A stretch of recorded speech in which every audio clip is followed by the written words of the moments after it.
Hello and welcome to Talking Aussie Books, a new weekly podcast shining a spotlight on Australian fiction.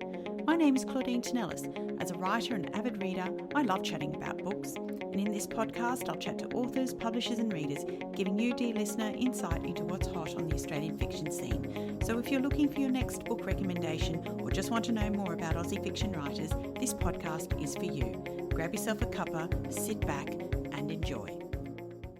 Tony Park is an Australian-born international best-selling author of 18 African thriller novels.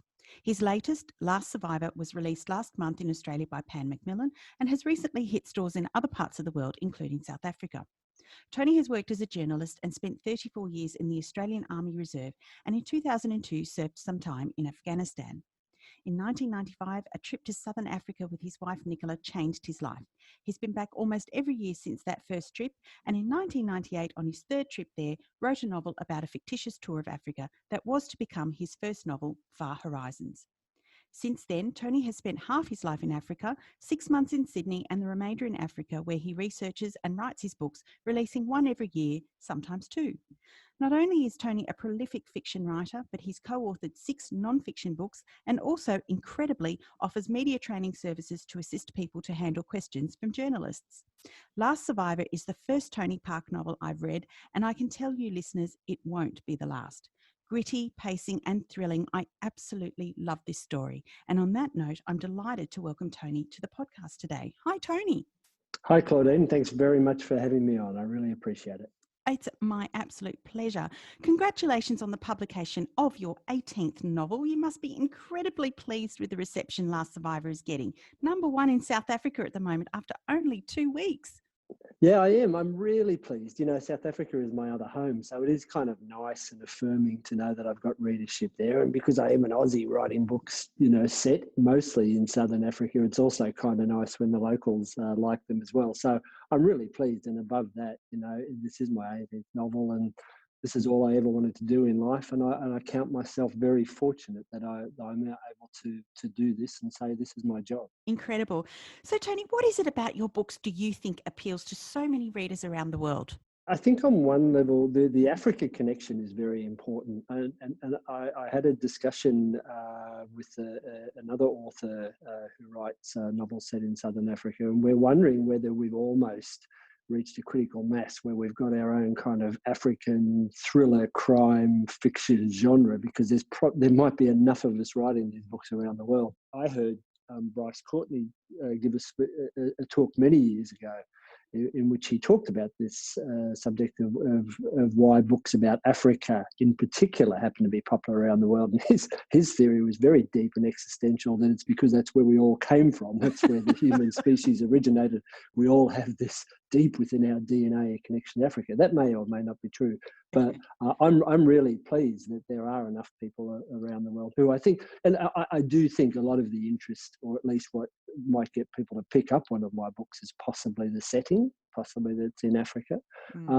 But beyond that, they're thrillers, and that's the sort of book I like to read. And as they say, you should probably write the sort of books you like to read. And I was lucky that, as you mentioned in your intro, that my desire to write and get serious about writing did coincide with me and my wife, I'll say, discovering when we discovered Africa, and it really caught our imagination. So, yeah, I think people maybe pick up one of the books because they've been to Africa, or they've perhaps lived there or have some connection, or maybe not. So I wanted to ask you, how different has the launch of this book been to what you were planning before COVID-19 hit? Oh, look, like everyone and everything in the world, it's just been totally turned upside down. I think it's interesting. You know, there's good and bad. I had a packed schedule of events all around Australia. I was going to spend all of July travelling around Australia.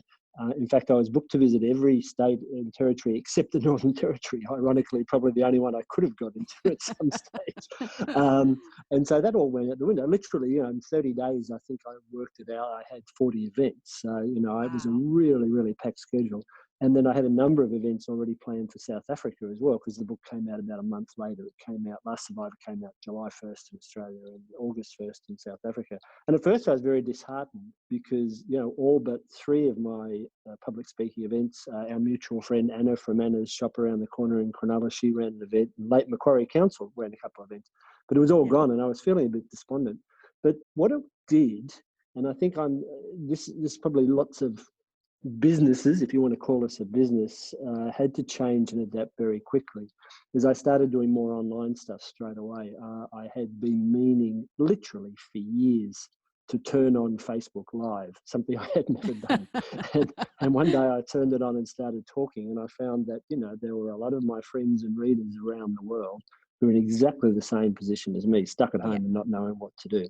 And so there was this what I learned was a great, hunger for connection. And those first few forays of mine into online talking went well. And the interesting thing is, as I've done more and more since the book has come out, because a lot of what would have been public speaking events defaulted to online events. Number one, the technology was a bit challenging to get my head around, but good, and I'm pleased that I have been able to embrace it. And number two, it's also challenging because you do find yourself talking quite often to the same people.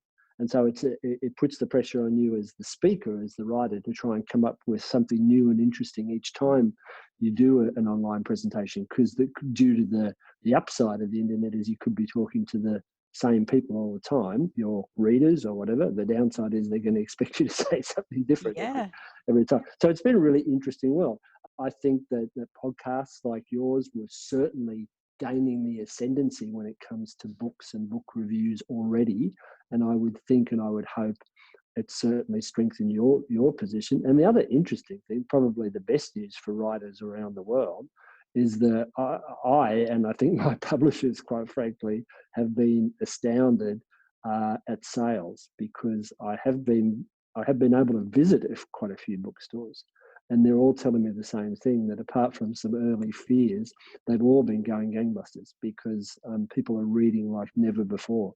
And if there's one positive that I can see out of this whole pandemic business, it's that people are returning to the printed word, and people do seem, if my sales are an indication, people are returning to books in large numbers, because there's no other way for me to account for the increase in sales of this book over the last book. I'd love to tell you I think it's a far better book, but I think a lot of people are staying at home and reading, which I think is fantastic.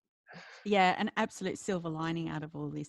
As I mentioned in my introduction, this book was a thrilling page-turner, a fascinating storyline with a fast-moving plot filled with a diverse range of characters that I loved. So for those who haven't had the pleasure of reading it yet, can you tell me a little bit more about the story?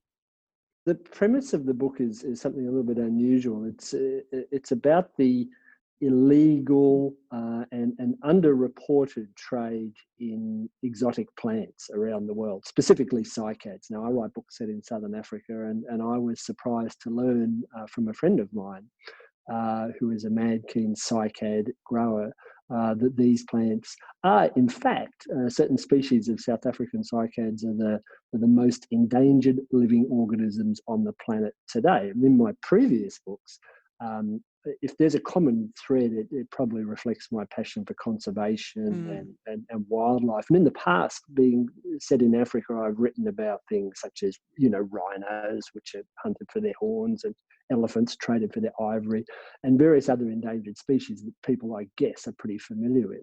But what I didn't realise is that some species of plants are in far greater peril than some of the big mammal species. And interestingly, they command the same sort of money on the illegal market. Now, a cycad, just by way of background, because I knew nothing about them at all, is a spiky looking thing that kind of looks a bit like a cross between a cactus and a palm, but it's neither. They're actually related to conifers, and like conifers or pine trees, they produce cones, and that's part of what makes them so attractive to collectors. They're these weird looking plants that date back to the Jurassic era, with these often garishly coloured cones, and there is an army of diehard collectors around the world, most of whom, I will say, are legitimate and law-abiding people, but some of whom will do and pay anything to get hold of these rarer plants. So the premise of Last Survivor is the rarest cycad in the world, indeed one that's thought to be extinct, is rediscovered. Its value is probably priceless, and it's then stolen straight away. And it's stolen ostensibly to fund a terrorism attack in Africa. And that is kind of based on reality as well, because while researching this book, I spoke to some people involved in anti-poaching work, ex-military people involved in training rangers to fight poachers, who are often heavily armed and well organised. And in parts of Africa, particularly West Africa, poaching is increasingly being used not just to line the pockets of criminals, but to fund terrorism and extremism. So there's a little bit of reality in here, quite a bit of make-believe, but I wanted to shine a light on this issue of the trade in endangered plants and probably give it a little bit of coverage that I think it deserves, because it's a fascinating and, as I say, very lucrative organised crime that's going on behind the scenes. So I guess that begs the question, Tony, where did you get inspiration for this novel? Yeah, it's funny where ideas come from. They can come from anywhere. And traveling around Africa, I can never claim writer's block or that I run out of ideas, because there is so much happening all the time, in the countries that I travel in, around South Africa and Zimbabwe and Botswana and places like that. And I was actually with a friend of mine in Zimbabwe. She, like a number of people I know in that country, had been a farmer, and she had been kicked off her farm during that country's quite frankly, disastrous program of land redistribution. And in the midst of being kicked off her farm, as well as gathering all the sorts of valuables and documents and family photos and silver and equipment and cars and all the things that people do when they're suddenly forced to leave their home, she managed to get hold of a couple of trucks and relocated a substantial number of very large plants, which she planted in her backyard. And she was giving me a tour of her now tiny suburban backyard that was actually chock full of plants. And I had to say to her, I said, why did you bother? And she said, well, these plants are worth a fortune. And she then started explaining to me how much they were worth on the legal market and the illegal market. And she mentioned to me that a number of years ago, this crime is so big and organised. Just to put it in perspective, a rare cycad now can be worth upwards of $100,000 for one plant. That's an illegally traded one. And it's a worldwide problem, because the collectors live in places of temperate climates where these plants will grow. So not only South Africa, but Australia is a big market. The US is a big market. Parts of Asia and even the Middle East. Collectors are all around the world. And she told me there had been an international undercover operation mounted by the United States Department of Fish and Wildlife, and where one of their special agent investigators went undercover for 2 years and brought down an international cycad trading scheme. And I was fascinated by all this, and that's when the alarm bells started going off in my head. There has to be a book here, and I got to meet via email the special agent involved in that, guy called Ken McLeod in the US, who's retired but still very active in conservation. And with his help and the help of some cycad experts, I was able to get the ball rolling on my story about the underground trade in plants. What was the most fascinating piece of research that you had to do? One of the things I do that I've learned over the course of writing the novels is I don't do much research. I try not to do any research before I start. I have a premise and an idea for a story and I write. And the reason I do that is because I have found through bitter experience in the past that, for us writers, you can waste a lot of time doing research, and it's fun. And it seems to be productive. And the more interested you are in something, the more time you'll spend researching it. And you know what I've learned from experience is the more detail that you find incredibly exciting and amazing, the more will be cut by your publishers and editors when you submit the books. So I do what I like to call retrospective research these days. I write my story, and if I don't know the name of a plant or its value or where it grows, or something technical about how to land a helicopter or shoot a gun or something like that, I just make it up as I write the first draft of the manuscript. And then after that I go through and do my first edit. And then if I find I still need that information, because sometimes I don't, I then go about finding experts and asking them questions rather than scouring the internet and immersing myself in the local library. So I had a botanist friend of mine. She gave me quite a lot of information about cycads. And then interestingly, I got access to a couple of people from the South African National Biodiversity Institute, SANBI, which is their government body that's very much involved in conservation and particularly natural biodiversity. And they then opened my eyes as to the extent of this trade, the scale of the problem, and the fact that, as I've mentioned, that they fight for coverage. They don't get as much airtime. And look, we should be concerned about rhinos and elephants and other endangered mammal species, but this is a part of the natural environment that is being pillaged for one reason only, and that's for money. It's organised crime on a very sophisticated scale. And so I found the most interesting thing was probably the lengths that people will go to steal these plants and to drive up the value of them, because the trade in cycads, that would bore you, but I'll keep it as quick as I can. It's regulated. You have to have a permit to trade these plants, and especially to export them. But that doesn't stop ingenious, sinister people getting around that. They will send often poor people into the bush in Africa to dig out the last remaining cycads, where some of these plants live by the handful in the bush, and they'll then sell those off, claiming that they've been legally propagated and grown in a nursery or something. And the other reason they steal the plants from the wild is to drive up the value, because while the trade is legalised and regulated, what the middlemen find is that the rarer a plant becomes, that is, if they can just about knock it out of existence in the wild, the more people will pay for a specimen. And as I've it's a little device I've used in the book, is these plants, they have instead of a trunk, it's called a cortex, and it's like a very rough, coarse, sort of textured pattern bark.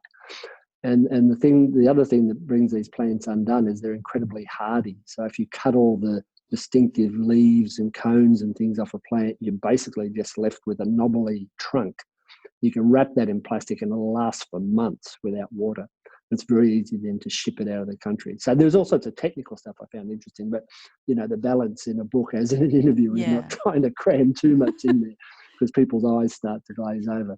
And then I thought, with this book, we're going to write a book about the illegal underground trade in plants. Well, quite frankly, I have to sex it up a little bit. I've got to get a little bit of action and adventure in there as well too, which I tried to do with this book. Yes, well, you've certainly achieved that without a doubt. As I mentioned, I always love reading books where I learn something about the world I didn't know beforehand. And whilst illegal poaching of flora and fauna, as you've mentioned, is definitely a problem in Africa, it's a problem also here in Australia. Yeah, definitely. So, yes, for Australian readers, I think we can all really relate. But I was fascinated by the rarity and the history of the cycads, and in particular the Encephalatos woodii. And this plant has been dubbed the world's loneliest tree.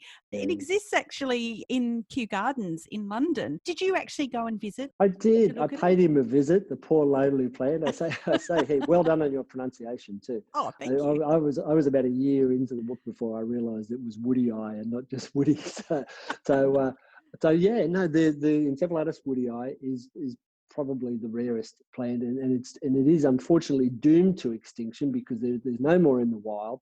And the last specimen taken from the wild is in the Kew Botanical Gardens in the UK. My wife was actually in the UK on a work trip, and I kind of went along, for a bit of a holiday. Once I thought I'd write a book about cycads, I went and had a look at this plant, and there he is in the Temperate House, this big greenhouse in the lovely Kew Botanical Gardens on the outskirts of London. And I say he because the other interesting thing I learned about cycads is they're like people. They have to have a boy and a girl to reproduce. Amazing. And there are no female woodii left. There's a few males, remnant males in captivity, but the one in London was the last of the last. And he will never reproduce naturally.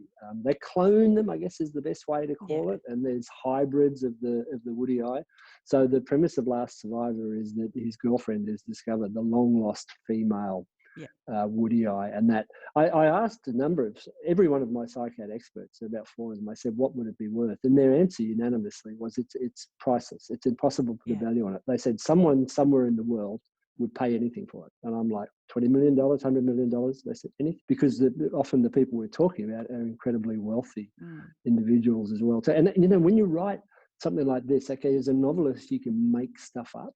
And I thought, am I being crazy here? But the interesting thing was when I spoke to a couple of friends about, one's a friend, but my expert saying, well, what do you think? I mean, could you discover a long lost plant? And they said, well, where these plants are from, and the woody eyes come from the kind of forested hills of Zululand. They haven't given up hope that one day someone might stumble across one that they've missed. And then I was taking part in a webinar about endangered flora from South Africa a couple of weeks ago. And there was a lovely lady from an organisation called CREW, which is Conservation and Research of Endangered Wildflowers in South Africa. And they mobilise what they call citizen scientists, volunteers, to go out into the bush and conduct transects and surveys and record endangered species. And she was saying that in the last few years, her citizen volunteers have rediscovered 16 species of endangered wildflowers that were thought to be extinct. Wow. And that would be like 16 Wallamai pines, to put it into Australian perspective. So there's a ray of light and a little glimmer of hope. And I thought, well, I could have that in my story. So yeah, I did visit the loneliest plant in the world. He probably is doomed to extinction one day, but they live an awful long time. He's over 100 years old, that plant in the Kew Gardens. Amazing. And yeah, the point you touched on before is very valid. This happens around the world. I've since heard of parks rangers in New South Wales, where I'm from, that telling me about plants that are stolen from our own national parks, wild plants. I met a South African now living in Australia who's a ranger in WA, and he says there's whole-scale poaching of sandalwood trees in West Australia. There's natural sandalwood forests, and of course sandalwood, is used for making essential oils and incense and stuff like that. And there's whole-scale poaching and processing of those endangered trees. So unfortunately, it's everywhere, and even in South Africa, the botanical gardens are occasionally raided by organised thieves. Now, it's no mean feat to get away with a cycad. Sometimes these can be pretty substantial plants, but the money's there. I guess I wanted to know, is there really a cycad appreciation society in South Africa, or was that a plot device for the novel? I have the Pretoria Cycad and Firearms Appreciation Society, who are a bunch of old grannies and grandpas who also like their guns as well as their plants. Not too far out of the ballpark where I live in South Africa. There's plenty of heavily armed people around, unfortunately. There's many cycad appreciation, cycad societies. It's one of those things where I wanted to make the book a little bit humorous. And one of the reasons I did that was because I think it's an interesting subject, but I suspected, and it's been borne out in some feedback I've had, is that a number of people said, how did you manage to make cycads interesting? Well, one of the reasons I did, things I tried deliberately to do, and differently to my previous books, was to inject a bit of humour into this. Yeah. So my cast of grannies and grandpas with all their little quirks and things are united by two things: their love of cycads and their love of guns. So after they've had their cycad meeting, they go to the shooting range and let a few rounds off. The interesting thing I had is one of my experts who helped me with the research, an academic from a university in South Africa. He read the manuscript and had a bit of a laugh, and he said, I think I can identify every one of those people from my cycad group. So but they were a joy to write. I'm 56. As you mentioned in your intro, I've served in the army, and I was in Afghanistan back in 2002. I'm proud of my service, but I don't have any other friends apart from a few army buddies. Most of my friends have had no military service, and most of the people I know have never been in the military or have never been to war, and that's a good thing, right? I mean, that's fantastic. The interesting thing is when I travel in Southern Africa and amongst my friend base there, pretty well everyone my age or older has been in the military, because conscription was widespread in the countries that I travel in, and has been to war. And so this shared bond of military service and having been through adversity is probably more common than you would think in Southern Africa certainly than it is in Australia. And, we're lucky for that. Indeed we are. I loved that you created some wonderfully kick-ass female characters in this story. More than a little frightening, to be honest. Of course. But what I thought was super interesting was that they weren't the archetypal gun-toting heroines. The two main characters, Joanne Flack and Sonia Kurtz, are middle-aged mothers, but no less fearless or skilled than women half their age. So tell me, did you base these characters on anyone you know? Yeah, Sonia's a recurring character of mine. This is her fourth appearance. Yeah. And the interesting thing is that she wasn't supposed to be in this book. So I don't have a plot when I start. Let's make it up as I go along. And I was deliberately not going to make this a Sonia book, but she muscled her way into it because I have this kind of group of sort of semi-bumbling grannies and grandpas with their guns who have to try and save the day. But I thought they need a strong leader, and she pretty well just kicked down the door and into the story. So I have always liked novels with a strong female character, a strong female lead, and thrillers. And I remember reading Ken Follett books when I was young. He tends to have very strong female characters in his books. And it's something that I liked reading. So when I started writing, I thought, yeah, I'll do that. And as I kind of got into the writing and I guess was sort of flexing my muscles a little bit and looking for new subjects to write about, so I thought I'd write a book about mercenaries. And of course, if you're going to have a mercenary, the temptation is to have a Bruce Willis-esque or Schwarzenegger-esque character. And I thought, I want to do something different. And I actually read a non-fiction book about executive outcomes, which was a big South African mercenary company, private military company. And the guy that set it up mentions in the book that he was sort of surprised by the number of ex-female military people that wanted to join his operation. Now, in the army, I've served with a number of incredibly professional and dedicated female soldiers and officers over the time that I was in, and quite frankly, most of whom would have kicked my butt around the parade ground for drilling in PT. And so I thought, yeah, well, I'll have a sort of a female military character. And Sonia then appeared in a number of books, and she seemed to go down quite well with the readers. I was in Africa a couple of years after I'd finished in Afghanistan, and one of my friends from that time who had been in the SAS sent me an email saying, oh, look, I just read this book, The Delta, with this Sonia character. He said, when I started reading, I thought it's a bit far-fetched. He says, but by the end of the book, I was enjoying it. He says, I've just got one question for you. Is she based on a real person? And do you have her phone number? So to answer your question, it is no. But she shares traits that real people have. And her background is as realistic as I could make it for a woman with military service from her age and time. And yeah, her and Joanne, like Sonia's a single mum who has an appalling choice in men, absolutely appalling choice in men. And it's haunted her most of the time. She's got a kind of on again, off again boyfriend who's in this book, and he's probably her best bet, I think.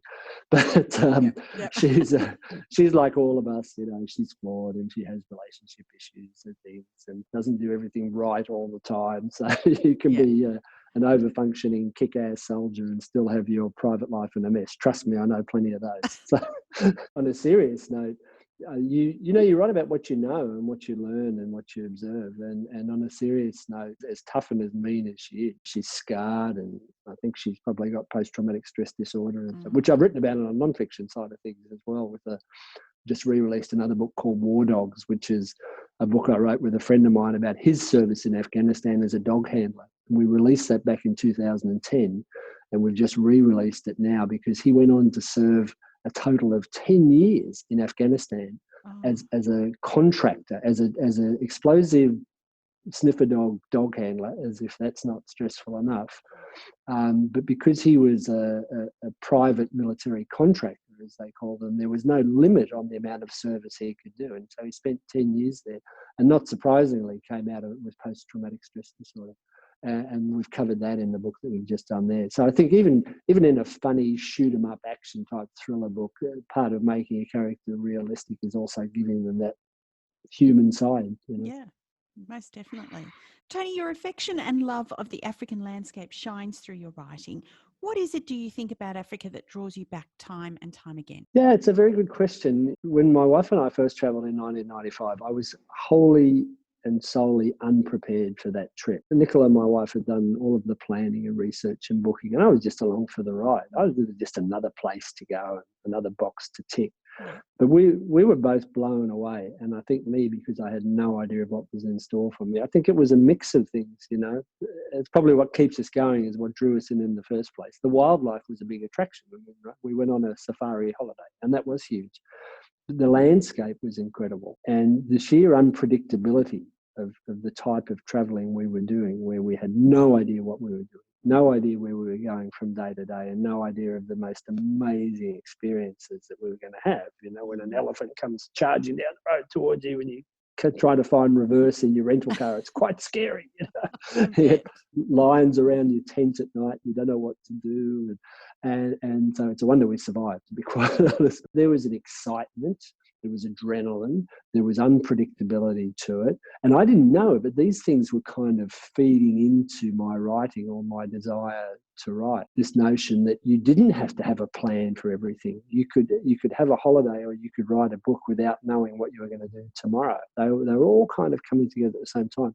And then, of course, the people that we met, so many of the people we met have been through trauma and war and lived in countries where politics is not as we know it in Australia. Politics is life and death. You know, whoever is in power can literally mean whether you're going to live or not, you know. And this was, you know, incredibly interesting and sometimes very confronting.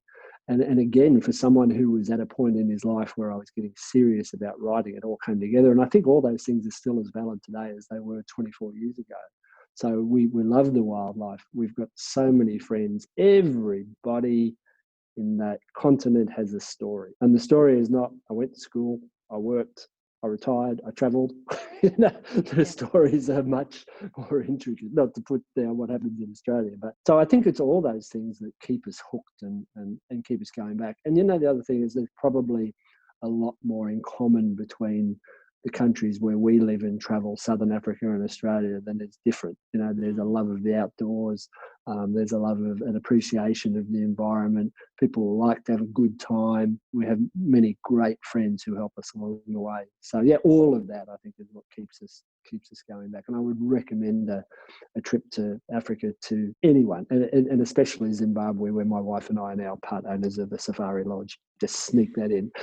Yes, well, I was going to ask you about that. In Last Survivor, some of the action takes place at Nantwich Safari Lodge. Goodness, and does it really? Yes, I know. And when I was preparing for this interview, I realised that this is an actual place and one that you're a part owner of. So tell me about that. I think you're allowed to have product placement when you spend as much money as we have trying to invest in a place. No, it's interesting because there's a place called Nantwich in Wangi National Park in Zimbabwe, and it's a place where I wrote quite a lot of several of my earlier books. African Sky and African Dawn and Safari, some of the early ones, are set in that area. And what I do when I write, you know, because I'm not from the countries that I write about, is I find the best way to write is to set my books wherever I happen to be at the time.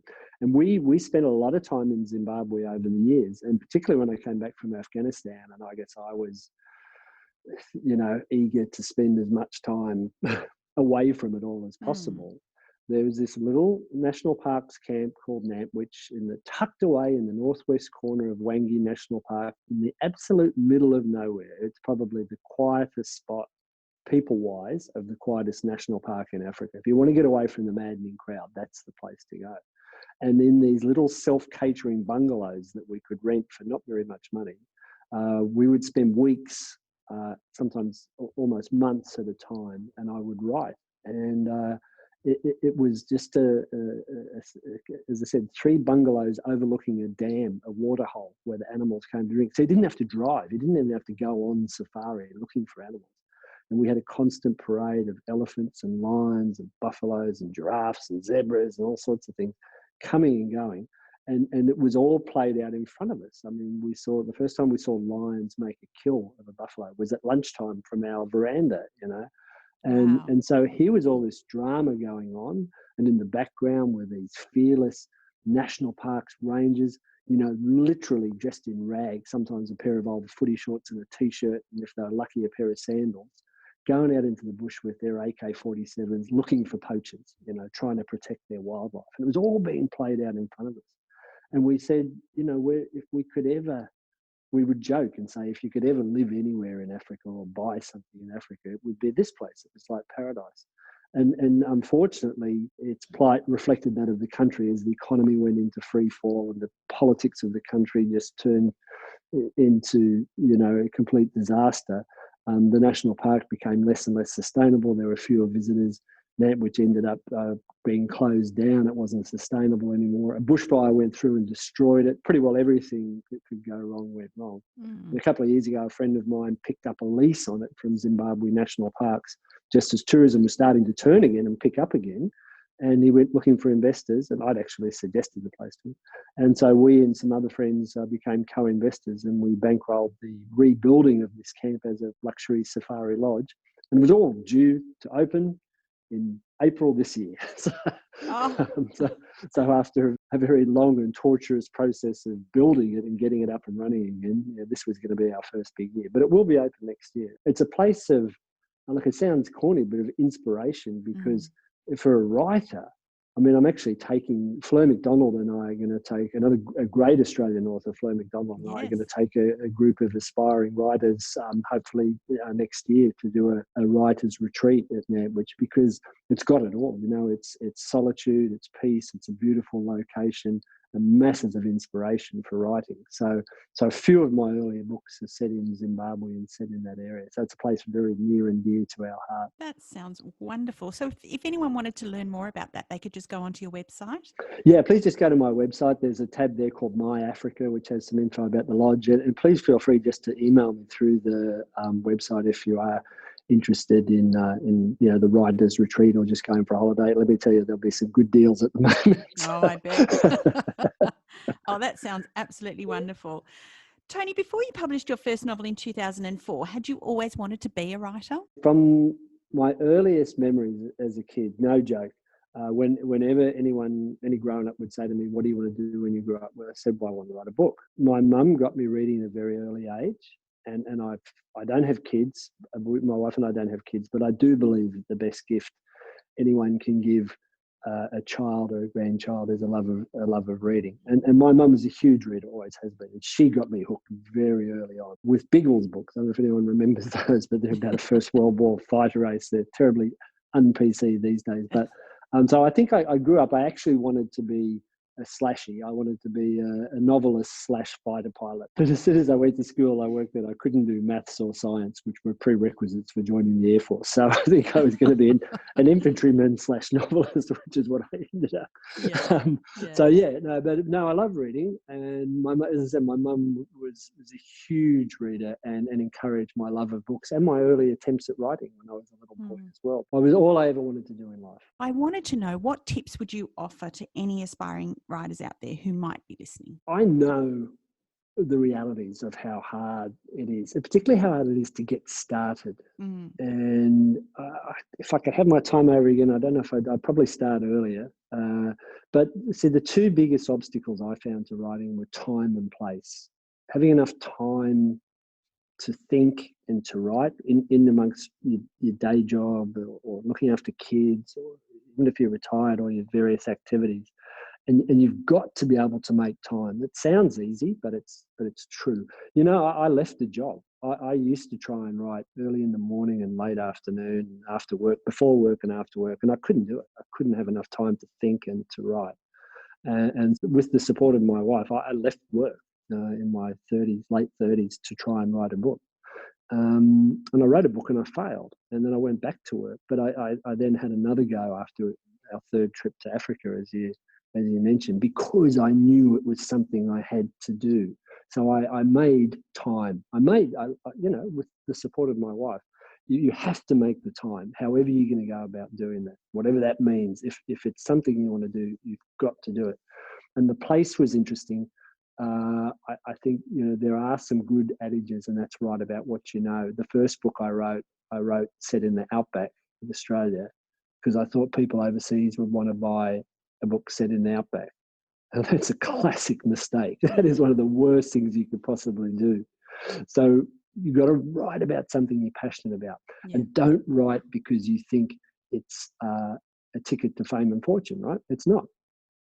For most of us, it's not. you know, unless you write the #1 bestseller and, you know, sell millions of copies and you retire on that. Or you could be like me and write 18 books and 6 biographies, and eventually you start making enough money to live on. You know? But I'm not a sporting person, but I use a sporting analogy. So for the aspiring writers out there, don't write because you think you're going to make $1 million, because you don't play tennis or swim because you think you're going to make $1 billion or you're going to win a gold medal at the Olympics. I dare say you do those things because you like them. I run and I swim because I like it, not because I'm ever going to win or compete at anything. And writing has to be the same. So it's making time, and just on a nuts and bolts level, just a couple of things that I find that work for me. Some of which I've learned from other people like Stephen King. Just buy Stephen King's book on writing. Okay, that's what you have to do. Just buy that and read it. You know, but seriously, there's a routine is really good. Whatever time you can make for yourself, if you can get it into a routine, that is really, really important. It sounds boring, but it's true. Because I know myself, if I'm working to my ideal routine, which is 6 days a week and 4 pages a day, that'll get me there. That'll get me there. And the other thing that I have learned or picked up on the way is that it's not good to go in fits and starts. You know, some days it's all flowing and you think you're setting the world on fire and you could write until you drop. Well, don't. You know, give yourself a quota, give yourself a limit each day. When you reach that quota, stop. Even if you're on a roll, or especially on a roll, stop, because then you'll have something left in the tank for the next day, because some days you're going to fight to finish your quota. And if you can but don't stop until you've done your quota. So the other, just further to that, something that I do that really works for me is if you're doing your quota and you get to the end of a chapter, don't stop. Okay. I always write the first word of the next chapter. So I always stop mid-sentence, mid-paragraph. And then I put down my tools and then I wait till the next day.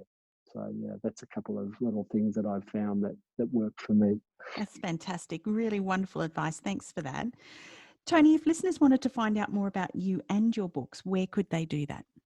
Yeah, my website is tonypark.net, and I'm all over social media as at Tony Park Author, one word. And I spend a lot of time on Facebook, probably too much time, or my website, or on Instagram, and less time on Twitter. But Facebook tends to work for me, and also my website. The other interesting thing, if people are interested in the books and haven't read any of them, we touched on the female heroines before. Something interesting I've learned over the years is when I started writing, I thought I was writing books for boys and middle-aged men like myself. But what I've learned over the years from my publisher, and I think it's borne out from the feedback I get, is the majority of my readers are women. And so even though they're thrillers, I'm pleased to say that my audience is mixed and across generations. And if there's a majority, it's women. Fantastic. I love that. Tony, it's been such a delight for me to chat with you today about your fabulous new book. I wish you every success and hope that you can get back to your beloved Africa sometime soon. Claudine, thank you so much. And I really mean this from the bottom of my heart. Thank you for your support for Australian authors, because we need it and we really, really appreciate it. And thanks very much to all your listeners. Well, that's a wrap, folks. If you enjoyed this podcast, please leave a review on iTunes or drop me a line via my Instagram at Claudine Tinellis or on my webpage, claudinetинellis.com. Thanks for listening. Until next time, happy reading.